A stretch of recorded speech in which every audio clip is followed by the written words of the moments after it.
Un hombre fue tragado vivo por un pez gigante y sobrevivió 3 días adentro. Eso no es un mito. No es una leyenda inventada para asustar a los niños. Es una de las historias más documentadas, más estudiadas y más debatidas de toda la Biblia. ¿Y lo más loco? La mayoría de la gente que conoce esta historia se perdió completamente de qué se trata en realidad. Porque esto no es solo una historia sobre un pez. Es una historia sobre un hombre que huye de Dios, sobre una tormenta que no fue accidental, sobre una ciudad tan malvada que hasta las personas que contaban esta historia no podían creer lo que le pasó al final, y sobre un momento tan oscuro, tan desesperado, tan completamente sin esperanza, que la única salida era hacia abajo, muy, muy abajo. Entonces, volvamos al principio de verdad, antes del pez, antes de la tormenta, antes de todo eso. Hablemos de quién era Jonás en realidad, porque esa parte casi nadie la menciona. Jonás era profeta, y no uno cualquiera. Era uno de los pocos profetas en la Biblia cuyas predicciones se cumplieron de manera directa y visible. En el libro de 2 Reyes hay una mención breve de Jonás, hijo de Amitai, de una ciudad llamada Gat-Hefer, quien le dijo a Israel que sus fronteras se expandirían. Y así fue. Bajo el reinado del rey Jeroboam II, Israel extendió su territorio, exactamente como Jonás había dicho. O sea, este no era un tipo cualquiera de la calle. Era un hombre que escuchaba la voz de Dios, que entregaba su palabra, y que tenía un historial de aciertos, tenía credibilidad, tenía un propósito. La gente lo escuchaba, lo que hace que lo que pasa después sea mucho más interesante. Dios le llega a Jonás con un mensaje muy específico, y el mensaje es este: ve a Nínive, predica contra ella porque su maldad ha llegado hasta mí. Simple, ¿no? Dios dice ve. El profeta va. Así es como se supone que funciona. Pero Jonás no va. Jonás huye. Para entender por qué esto es tan importante, necesitas saber qué era Nínive. Porque Nínive no era solo una ciudad un poco difícil. Nínive era la capital de Asiria. Y Asiria era, sin exagerar, uno de los imperios más brutales del mundo antiguo. Eran las personas que desollaban vivos a sus enemigos, que construían torres con cráneos humanos afuera de las ciudades conquistadas solo para marcar el territorio, que tomaban a los líderes de las naciones que derrotaban y los paseaban por las calles con correas. Los asirios eran famosos por su violencia, y Nínive era el corazón de todo eso. Entonces, cuando Dios le dice a Jonás que vaya a predicar a Nínive, que entre a la capital del imperio más temido de la tierra y les diga que están haciendo las cosas mal, Jonás tiene lo que podrías llamar una reacción completamente comprensible. Va a un puerto llamado Jope, encuentra un barco rumbo a Tarsis, paga su pasaje y se sube. Tarsis está en la dirección opuesta a Nínive, completamente opuesta. Algunos estudiosos creen que estaba en lo que hoy es España, lo que la ubicaría en el extremo más lejano del mundo conocido. Jonás no solo estaba evitando la misión, estaba poniendo la mayor distancia posible entre él y Nínive. Pero aquí está la cosa, y esto es algo que mucha gente no considera cuando lee esta historia. ¿Por qué huyó Jonás realmente? ¿Fue miedo? Puede ser. Entrar a Nínive era básicamente una sentencia de muerte para cualquier israelita. Eso era un peligro real y legítimo. Pero, más adelante en la historia, y voy a llegar a esta parte porque es el momento más importante de todo el libro, Jonás nos dice exactamente por qué no quería ir. Y la razón no es lo que esperarías. No quería ir porque tenía miedo de que Nínive en realidad se arrepintiera. Y si se arrepentían, Dios los perdonaría. Y Jonás no quería que Dios los perdonara. Quería que Nínive fuera destruida. Esta gente había aterrorizado a su nación. Había amenazado todo lo que él amaba. Había construido su imperio con la sangre de otros pueblos. Y Jonás, en el fondo, quería justicia. O quizás lo que quería era venganza. A veces esas dos cosas se sienten exactamente igual. Entonces huye, el barco zarpa. Por un rato, todo está bien. Y entonces la Biblia dice que Dios envió un gran viento sobre el mar. No una tormenta normal, un gran viento, del tipo que hace que marineros experimentados, hombres que han estado en barcos toda su vida, entren en pánico. ¿Y dónde está Jonás durante todo esto? Abajo, en la bodega, durmiendo. Los marineros están arriba tirando carga por la borda para aligerar el barco, cada uno orando a su propio Dios, aterrados. Y el capitán finalmente baja, encuentra a Jonás y le dice: ¿Cómo puedes dormir? Levántate y ora a tu Dios. Quizás tu Dios nos salve. Entonces echan suertes, que era básicamente una forma antigua de echar papelitos para descubrir quién era responsable de algo. Y la suerte cae sobre Jonás. Empiezan a hacerle preguntas rápido. ¿Quién eres? ¿De dónde vienes? ¿Qué has hecho? Y Jonás les dice: soy hebreo. Adoro al Dios que hizo el mar y la tierra seca, y estoy huyendo de él. Los marineros se aterran. Preguntan: ¿qué hacemos contigo para que esto pare? Y Jonás dice: tírenme al mar. La tormenta es mi culpa. Si me sacan del barco, va a parar. Los marineros no quieren hacerlo. Primero intentan remar hacia tierra, pero la tormenta empeora.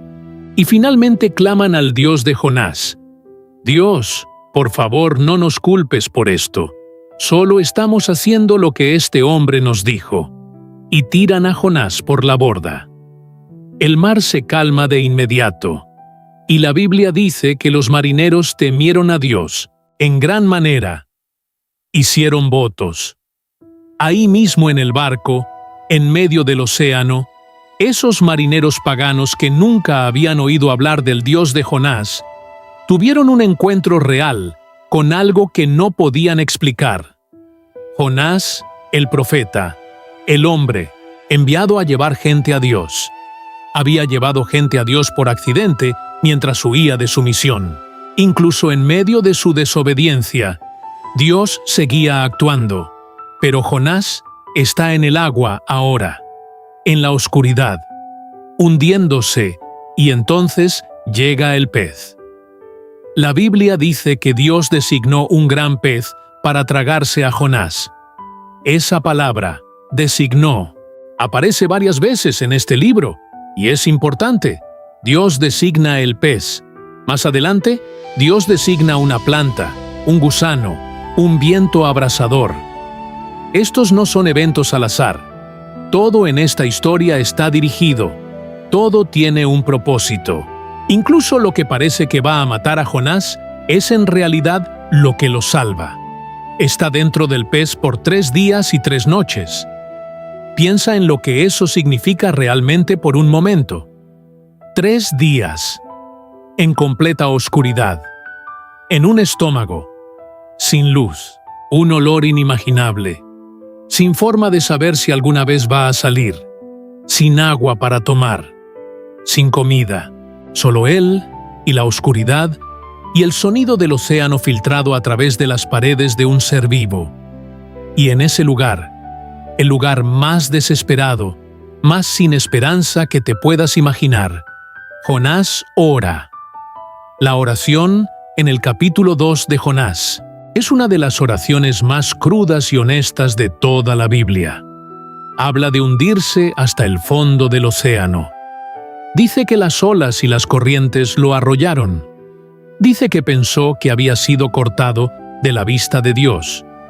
Estaba rodeado de algas, enredadas alrededor de su cabeza. Había descendido hasta las raíces de las montañas. La tierra había cerrado sus puertas tras él para siempre. Pensó que todo había terminado, pero entonces dice esto: cuando mi vida se estaba escapando, me acordé de ti, Señor, y mi oración llegó hasta ti en tu santo templo. Desde el fondo del océano, desde adentro de un pez, desde el lugar más oscuro y sin esperanza de la tierra.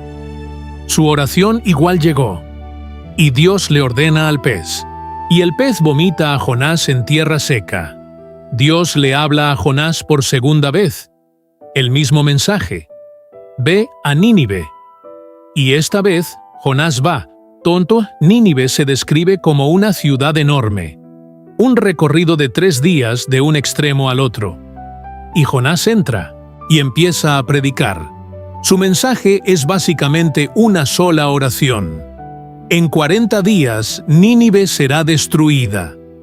Sin sermón largo, sin gran argumento teológico, solo una advertencia simple y directa. Y Nínive, la ciudad más violenta de la tierra, la capital del imperio que había aterrorizado toda la región, le cree. El propio rey escucha el mensaje, se quita sus ropas reales, se pone cilicio áspero y se sienta en cenizas, y emite un decreto real: que todos, personas y animales, ayunen y clamen a Dios, que cada uno se aparte de sus malos caminos. ¿Quién sabe? Quizás Dios cambie de parecer y nos deje vivir. Toda la ciudad se arrepiente, desde el rey hasta la persona más humilde. Incluso los animales están incluidos en el ayuno, lo cual es un detalle extraño e interesante que muestra con qué seriedad se tomaron esto. Y Dios lo ve, y Dios se arrepiente. No destruye la ciudad. Misión cumplida, ¿no? Este es el mejor resultado posible. El objetivo era darle a Nínive una oportunidad de cambiar, y lo hicieron. Dios envió una advertencia, ellos escucharon. El desastre fue evitado. Desde cualquier ángulo, esto debería sentirse como una victoria. Excepto que Jonás no lo ve así. Jonás está furioso. Sale de la ciudad, se sienta y básicamente le dice a Dios: esto es exactamente lo que me temía. Sabía que eras un Dios misericordioso. Sabía que los perdonarías si se arrepentían. Por eso huí desde el principio. Mátame ahora. Prefiero estar muerto que ver cómo perdonas a esta gente. Y Dios le hace una sola pregunta: ¿tienes razón en estar enojado? Jonás no responde. Simplemente se queda sentado ahí, todavía mirando la ciudad, quizás esperando que Dios cambie de opinión y la destruya de todas formas. Dios hace que una planta crezca sobre Jonás de la noche a la mañana. Una planta grande y frondosa que le da sombra. Y Jonás se alegra por la planta. La Biblia dice que estaba muy contento con ella. Pero a la mañana siguiente, Dios envía un gusano a atacar la planta, y la planta muere. Luego Dios envía un viento abrasador del este, y el sol cae sobre la cabeza de Jonás hasta que siente que se va a desmayar. Y de nuevo, Jonás dice que quiere morir. Y Dios dice: ¿te entristece esa planta? Tú no la hiciste, tú no la cuidaste. Creció de noche y murió de noche. ¿No debería yo preocuparme por Nínive? Una ciudad con más de 120,000 personas que no saben distinguir su mano derecha de la izquierda. Y entonces el libro termina así nomás, sin resolución, sin respuesta de Jonás. No sabemos si se arrepintió. No sabemos si volvió a entrar a la ciudad o si se fue a casa.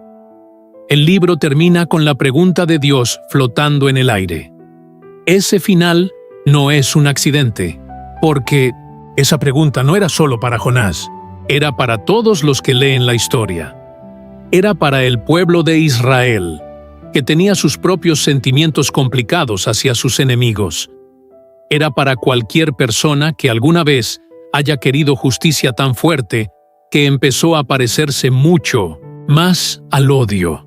Para cualquiera que alguna vez haya estado agradecido por su propia segunda oportunidad, mientras en silencio esperaba que la gente que no le cae bien no recibiera la suya. El libro de Jonás es uno de los libros más psicológicamente honestos de la Biblia. No hay héroe aquí en el sentido tradicional. Jonás es un desastre, huye de Dios, se queda dormido en medio de una crisis, es tragado por un pez, apenas ora para salir de ahí, hace su trabajo con el mínimo esfuerzo posible, y luego se sienta afuera de una ciudad haciendo berrinche porque la misión fue demasiado exitosa.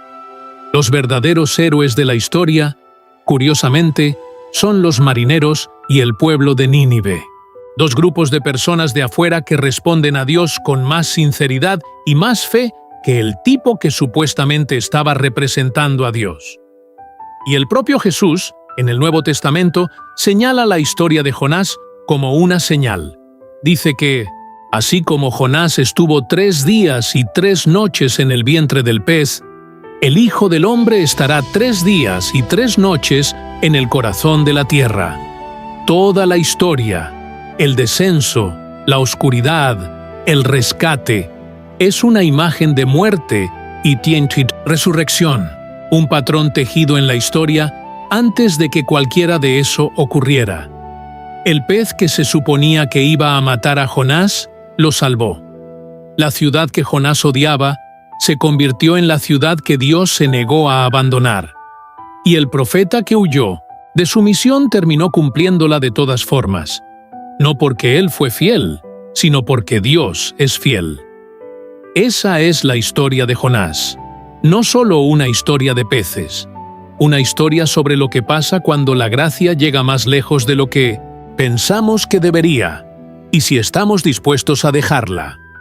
Si este tipo de análisis profundo de historias bíblicas es lo que buscas, suscríbete para no perderte el siguiente.